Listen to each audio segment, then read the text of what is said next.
প্রথমেই ভারতে যে বাংলাদেশ বিরোধী বিভিন্ন তৎপরতা চলছে, বাংলাদেশের উপ হাই কমিশনে হামলা, বাংলাদেশ বিরোধী প্রচারণা, বাংলাদেশের অভ্যন্তরীণ ব্যাপারে হস্তক্ষেপ, এসবের তীব্র নিন্দা জানানো হয়েছে। এবং ভারতের এই সমস্ত পদক্ষেপের বিরুদ্ধে বর্তমান সরকারের যে আত্মমর্যাদাশীল এবং সাহসী ভূমিকা, তার প্রশংসা করা হয়েছে এবং সরকারের সাথে সলিডারিটি প্রকাশ করা হয়েছে।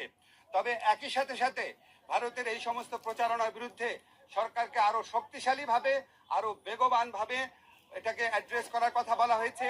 এবং এই জন্য প্রয়োজনীয় যে প্রবাসী যে আমাদের বন্ধুরা রয়েছেন, অন্য রাষ্ট্র রয়েছেন, বন্ধু রাষ্ট্র, তাদের সহযোগিতা, প্রবাসীদের সহযোগিতা, আন্তর্জাতিক সংবাদ সংস্থার যে সাংবাদিকরা রয়েছেন তাদেরকে এই দেশে ডেকে নিয়ে আসা, এই ধরনের নানান পরামর্শ দেওয়া হয়েছে এবং আমাদের কমিউনিকেশন স্কিল এবং ইন্টারন্যাশনাল লিগাল স্কিল বাড়ানোর পরামর্শ দেওয়া হয়েছে।